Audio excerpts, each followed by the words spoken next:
Scarlett Snow Bello, ang bata na ipinanganak sa kayamanan. Siya na nga ba ang susunod na child star ng Pilipinas? Mga kachika, kilala niyo ba ang batang si Scarlett Snow Bello? Isang batang lumaki sa harap ng kamera sa mundo ng karangyaan at ang anak ng dalawang kilalang personalidad sa Pilipinas na sina Vicky Bello at Hayden Ko. Pero ang tanong ng marami, may future ba siya sa showbiz? O susundan niya ba ang yapak ng kanyang mga magulang sa larangan ng medisina at negosyo? Sa video na ito, alamin natin ang tunay na kwento ni Scarlett Snow Bello, ang batang sinasabing posibleng maging future star ng kanyang henerasyon. Si Scarlett Snow Bello ay pinanganak noong March 3, 2015 sa United States. Siya ang unika iha ni Vicky Bello at isang sikat na dermatologist at negosyante sa Pilipinas na si Hayden Ko, isang aesthetic doctor at media personality. Isang kakaibang detalye sa kanyang kapanganakan, si Scarlett ay pinanganak sa pamamagitan ng IVF o in vitro fertilization at isinilang ng isang surrogate mother. Kaya naman mula pa lamang sa kanyang pagsilang, napakaraming bata na ang nakatutok sa kanya dahil kilala ang kanyang mga magulang sa showbiz at social media. Mabilis ding naging viral ang bawat larawan at video niya.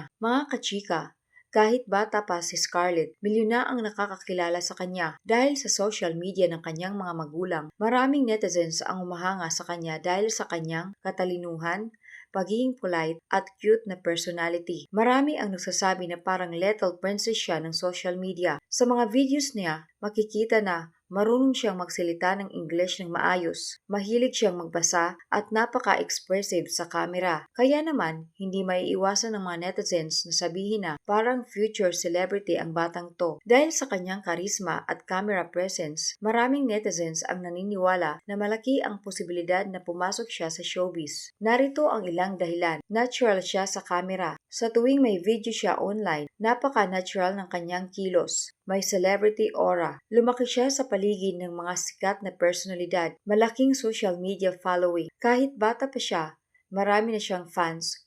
Kung gugustuhin ng kanyang pamilya, pwede siyang maging child actress, TV host, social media star, brand ambassador. At kung mangyayari iyon, malaki ang posibilidad na maging isa siya sa pinakamalaking child celebrity sa bansa. Pero may isa pang posibleng landas si Scarlett Snow. Dahil parehong doktor ang kanyang mga magulang, posible ring sundan niya ang kanilang yapak. Ang kanyang ina na si Vicky Bello ay nagtatag ng Bello Medical Group, isa sa pinakamalaking aesthetic clinic sa Pilipinas. Samantala ang kanyang ama na si Hayden Ko ay isa ring kilalang aesthetic doctor at entrepreneur. Kung pipiliin ni Scarlett ang larangang ito, maaaring siya ay maging dermatologist, medical entrepreneur, future CEO ng Bello Empire. At kung mangyayari iyon, siya ang maaaring magmana ng isa sa pinakamalaking beauty business sa bansa. Sa ngayon, bata pa si Scarlett Snow Bello, pero ayon sa maraming observers, may tatlong posibleng direksyon ang kanyang future. Kung papasok siya sa showbiz, maaaring maging child star, host,